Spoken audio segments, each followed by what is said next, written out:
join you this evening as we celebrate 60 years of robust bilateral relations between Kenya and United States.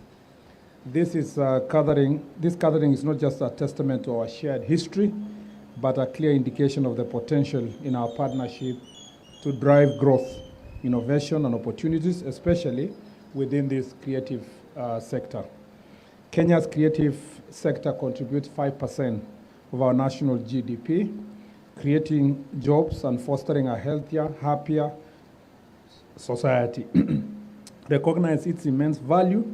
The government of Kenya is steadfast in commitment to nurture this industry, to unlock its full potential and position Kenya as a hub for creativity and innovation. As a matter of fact, I was in Konza City this week, and really what's happening in Konza, there are so many good stories that are happening in Kenya, and perhaps we only concentrate on the negative ones, but there are so many great stories. Even for me as a cabinet secretary, I was pleasantly surprised with the progress that is being made and land already being set aside for creatives in Konza City. And as I promised you, we believe that we shall be the center of creativity in the region. Our plan is to make sure that Konza City becomes the place where many of the international institutions and in the creative sector are going to set up their base. And that's why, Your Excellency, we are working hard to make sure that we become the first country in Kenya to be able to pay our dues for Grammys, so that we become the hosts for this. And be giving you an update on the progress we make in the next 2 weeks. I am keeping tabs on what's happening in the three competing countries. They are still slow. We will expedite ours to make sure that we have this. Our two nations have enjoyed ties that transcend the political and economic realms.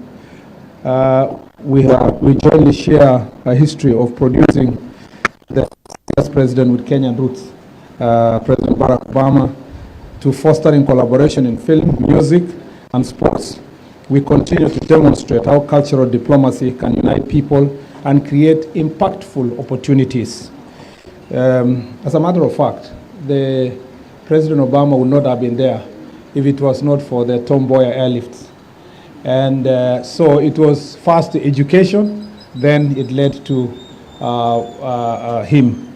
And so as a beneficiary also of scholarship to study in US universities, I believe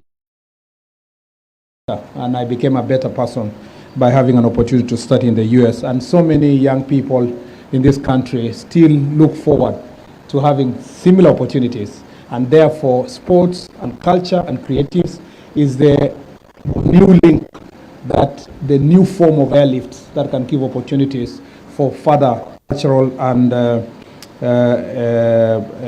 diplomatic exchanges between us and the US. In August, I had the pleasure of hosting the American actress and producer Nicole Murphy, who visited my office. We explored also opportunities to collaborate in transforming Kenya creativity sector into Kenya driver of economic growth. Ladies and gentlemen, Kenya has made great strides in laying the foundation for thriving digital and creative economy. Investments in ICT infrastructure have resulted in extensive broadband coverage, the establishment of 6 submarine fiber optic cables, and the development of 9,000 kilometers of terrestrial fiber networks.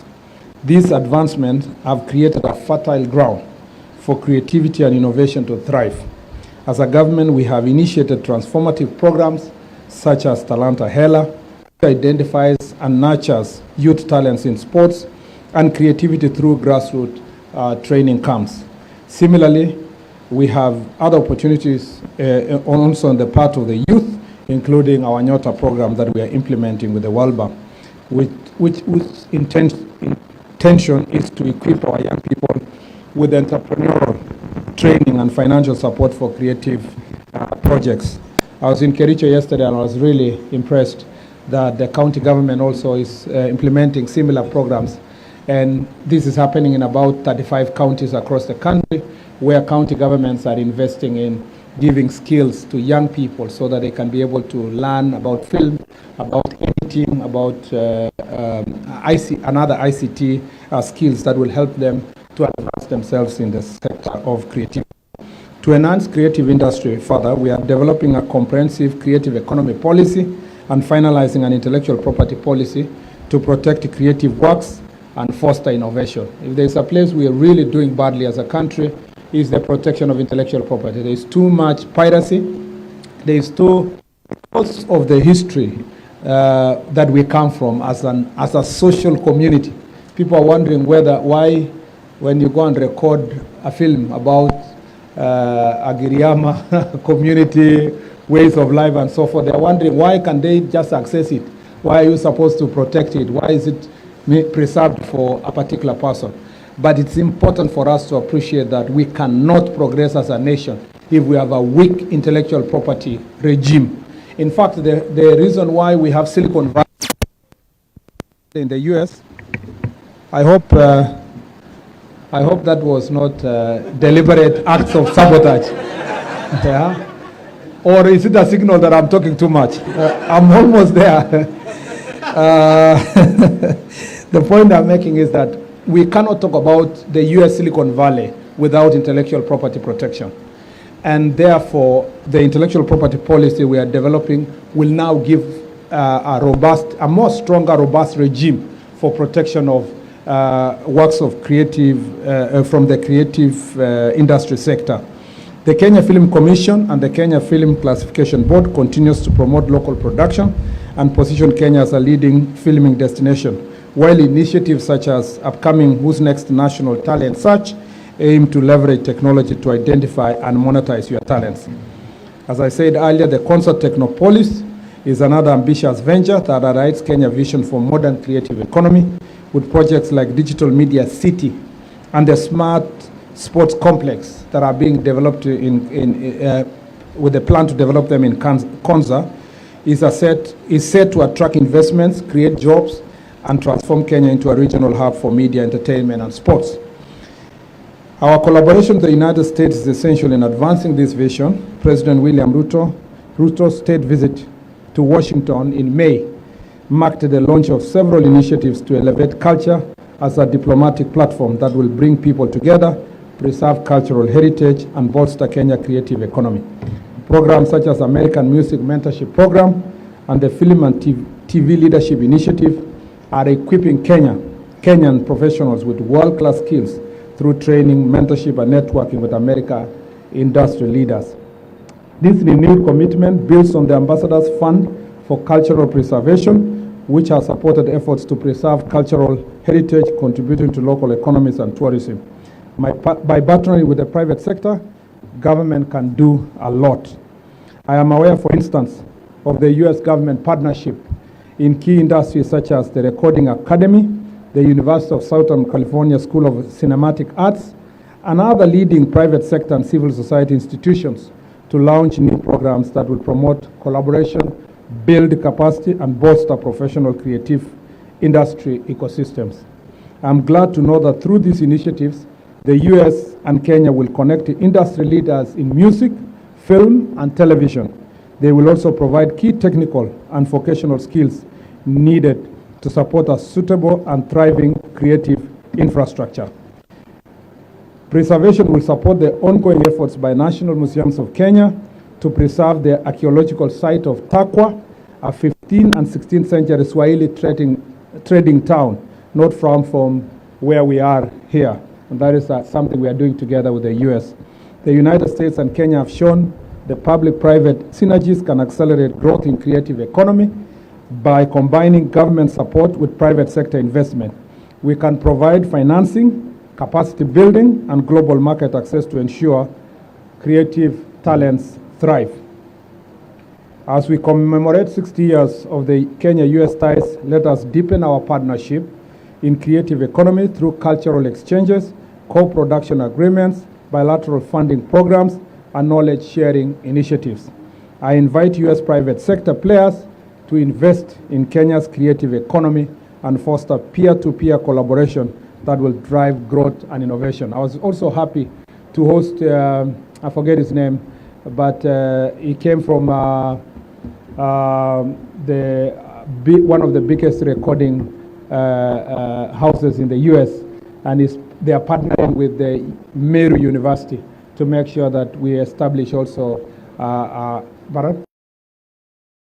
Commissioner Gordon, yes, absolutely. Thank you very much for reminding me. Commissioner Gordon is around and has been around to make sure that this is achieved. So there are so many initiatives that are going on. We need to just make sure that our people are made aware, but also publicize these very positive initiatives that are demonstrating our positive relationship, and make sure that we have more private sector.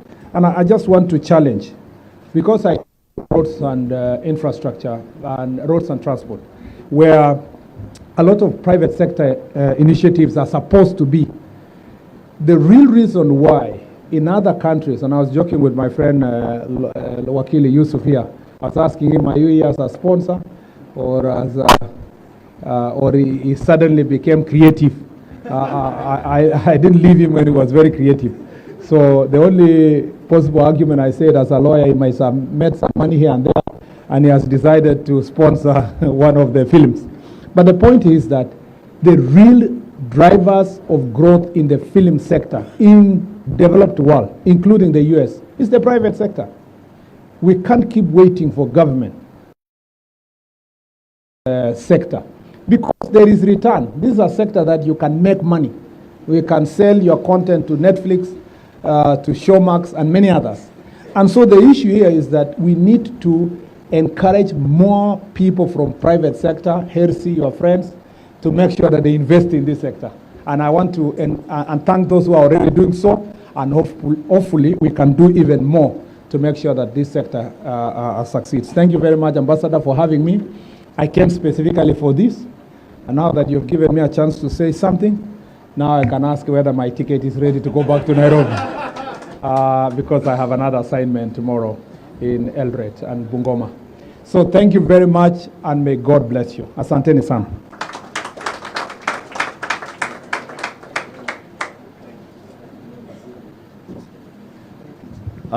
With that, I would just like to say the Cabinet Secretary was laying out big ideas and big actions. As our Charge d'Affaires was noting, we want a partnership that delivers, but it takes all of us communicating, connecting, and looking where the and I hope you keep doing that tonight. So I would like to thank the Cabinet Secretary. I'd like to thank the Charge d'Affaires for being here. I'd like to thank Kenneth Ambani and the County Government of Mombasa for their efforts. And I would say to everyone, remember, this party isn't over. The Mombasa Film Festival is going on and culminates tomorrow, which is, again, one of those big movements forward for this county to grow a creative economy. Thank you. Enjoy the evening. Shukrani, Asante. Thank you. And I hope it's a great night for everyone.